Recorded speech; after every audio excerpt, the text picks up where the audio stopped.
Every Good Friday, we have the opportunity to contemplate the great mercy that God has shown us in Jesus Christ. We're reminded each Good Friday that Jesus Christ, in suffering and died for us, gave us something very different than we deserved. We received mercy, we received life, and we received love. In our own lives, we see this dynamic happening. When someone hurts us, we want for them strict justice.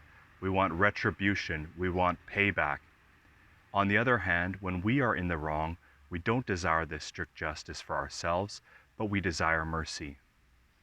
For example, we've all probably had the experience where somebody might say something mean about us. They might spread some story that hurts our reputation. How do we feel about this? What is the first desire that we want to do? What is the actions we want to take? Well, if you're like me, one of the first things you want to do, or that first inclination, is to get some sort of payback, maybe to say something mean about them, maybe to demand some sort of apology, hopefully a public one. When someone hurts us, our first inclination is to desire this strict justice, that there's some retribution, that there is payback. On the other hand, we see when we're in the wrong, we don't desire this strict retribution or payback. We desire mercy. Some years ago when I was in university, it was towards the end of a semester, and I just got kind of overwhelmed in all the different assignments and projects that were required by the end of the semester for me to do. And there was one assignment that I just completely forgot about, and the due date passed. And then finally, just after the due date, I recognized that I still had to do this assignment. So I rushed and I got it done, and I went to hand deliver this assignment to the professor. And as I was walking to the office of my teacher there, I was racing through my mind all the excuses that I would give. I desired mercy from this professor. I wanted to say, my computer broke down. The due date was unclear. I wanted to beg for mercy so that no marks would be taken off. This is just a small example, but we see this oftentimes in our life. When someone has harmed us, we want retribution and payback, but when we are in the wrong, we greatly desire mercy. The New Testament is filled with all kinds of descriptions about our state, our situation that we're in because of our sins, because of the wrong that we have done. For example, we read in the letter to the Ephesians in chapter 2, in the beginning verses, that we were dead in our transgressions and sins. By nature, we were children of wrath.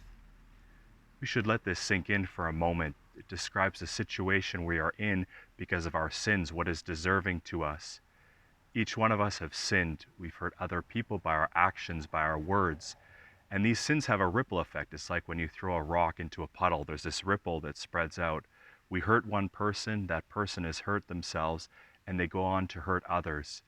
In our sins, we've damaged God's great and wonderful world. We are, according to the letter to the Ephesians, deserving of death because of this. We are children of wrath. This is a very stark reality of what we deserve because of our actions. Why we call Good Friday good, however, is that we did not get what we deserve. With Jesus Christ, we did not get this death, this wrath that we were deserving, but we received mercy, we received life, and we received love. When God sent his son Jesus to die for us on the cross, he absorbed all the sufferings that were due to us because of our sins. He absorbed them in himself. He took this punishment on himself and destroyed it. Early Christians, to understand what Jesus had done for them, often understood that Jesus was the suffering servant described in the prophet Isaiah. And for example, in Isaiah chapter 53, these words were applied to Jesus. He was pierced for our sins, crushed for our sufferings and transgressions. By his stripes we are healed.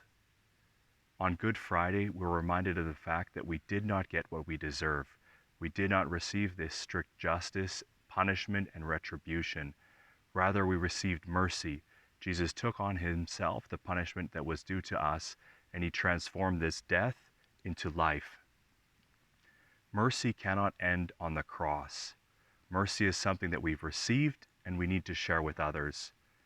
We can remind ourselves of that dynamic that we go through in our life. When someone harms us or hurts us, we want retribution, we want payback, we want strict justice. But when we're hurt, we want mercy. Good Friday is a chance for us to transform this dynamic in our life. Perhaps today we could think of one person who's harmed us in the past, and we don't want to negate or downplay the hurt that they've caused us, but we can, in light of the cross, pray that we can be merciful to this person. Do we desire mercy for them or strict justice? One way that we can begin to show mercy to this person is just to pray for them. Pray that God blesses this person in their life. Today on Good Friday, we give thanks to God for the great mercy He's shown us to Jesus, and we ask for the grace to show this mercy to others.